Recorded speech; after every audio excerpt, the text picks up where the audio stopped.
The party had been tense from the start. My sister, always controlling, hovered over every detail, making it clear that I was barely tolerated. Her daughter, a quiet girl who rarely spoke, clung to her side like a shadow, eyes darting nervously around the room. I thought nothing of it at first. The child had always been shy, almost invisible in social settings. As the evening progressed, my sister found ways to belittle me in front of family, drawing laughter at my expense.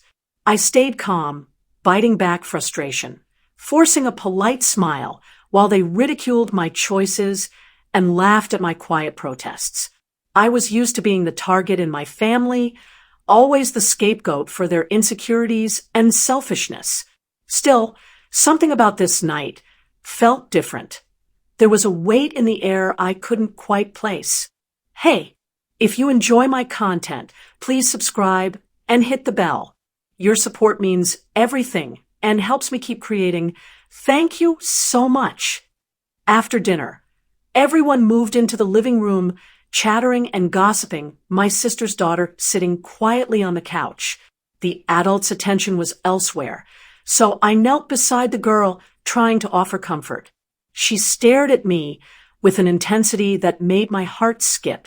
I whispered her name, but she didn't respond. She seemed frozen, trapped in silence, as if every word was carefully measured before it could leave her lips.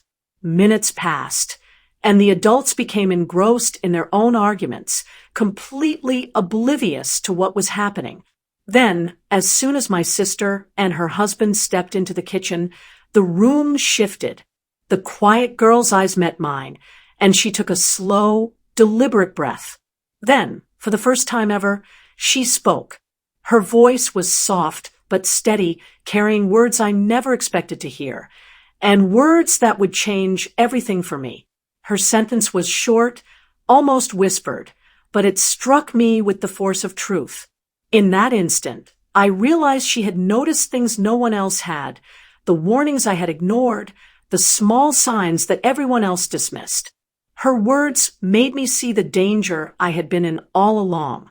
And in that moment, I knew that the life I had taken for granted could have ended tonight, if not for her bravery. I leaned closer, my pulse racing, as she repeated the warning more clearly. Every syllable painted a picture of what was really happening behind the smiles and laughter, revealing a threat I could no longer ignore.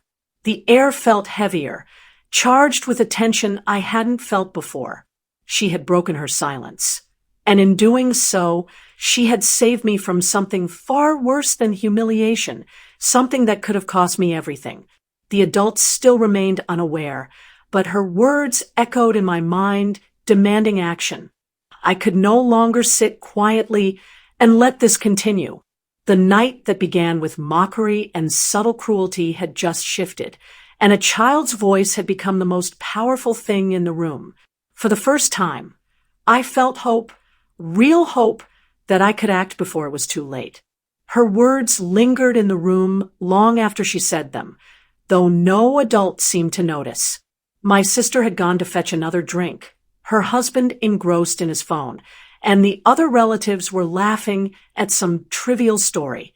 But I could feel the weight of what her daughter had just revealed. It wasn't just an observation, it was a warning. Something had been happening under the surface, small but insidious, the kind of thing only a child could notice because she had no reason to hide the truth. I crouched lower, keeping my voice quiet so only she could hear me. "Tell me everything you saw," I whispered. Her eyes widened. Then she nodded, pointing to little details, the way the adults had been sneaking out late at night, the conversations she had overheard while hiding behind doors, the strange men she had seen coming in and out of the house when no one was supposed to be there. Every word she spoke made my stomach churn. I realized how blind I had been, how much I had underestimated the danger that had been quietly building around me. By the time my sister and her husband returned to the living room, I had a clear picture forming. What had seemed like petty family drama constant jabs, and humiliation was masking something far more sinister. I saw how my own attempts to avoid conflict had almost made me ignore the warning signs. The child's courage to speak, after years of silence, had given me a lifeline I couldn't ignore.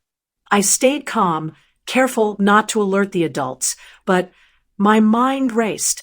I needed evidence, I needed proof, and I needed to act before it was too late. Every interaction from that night took on a new meaning. The seemingly harmless taunts, the veiled threats, the way they isolated me from everyone else.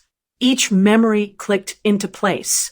What I had assumed were normal family tensions were actually patterns of manipulation and control.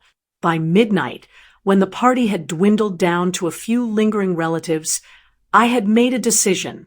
I could no longer pretend everything was normal. I couldn't go home. I couldn't trust anyone in that house. And I certainly couldn't wait for my sister or her husband to slip away and leave me vulnerable again. I contacted a friend I trusted, someone outside the family circle, someone who could help me act quickly. With the child's testimony in mind, I started documenting everything she had told me, taking notes quietly while the adults laughed in another room. Every detail mattered. Dates, times, strange behaviors, unusual visitors, everything that confirmed the danger. By the time I left that night, I had a plan. I didn't know all the specifics yet, but I knew one thing clearly. The small, quiet voice of a child had saved me from blind trust, from complacency, and from a threat I would have walked into without hesitation. That whisper was more powerful than all the arguments, insults, and judgments I had endured from my family. And as I stepped out into the cool night air, heart still racing, I understood that my life had just shifted. From that moment on, nothing would be the same. The child had spoken, the truth had emerged, and I was ready to fight back, to protect myself, and to ensure that nothing, no family, no manipulations, no secrets could ever put me in that position again. The next morning, I returned with proof in hand, careful to remain composed. The adults were oblivious to the storm about to hit them. I showed everything the child had revealed. Notes, dates, names, and the little observations only she had noticed. The patterns were undeniable.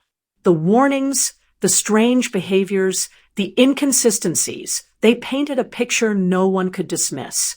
My sister froze first, her confident mask cracking as she realized her control had slipped. My parents' smug expressions faltered, replaced by panic and disbelief. The quiet girl, sitting beside me, finally smiled, proud of the truth she had delivered. Every insult, every jibe, every attempt to belittle me now backfired.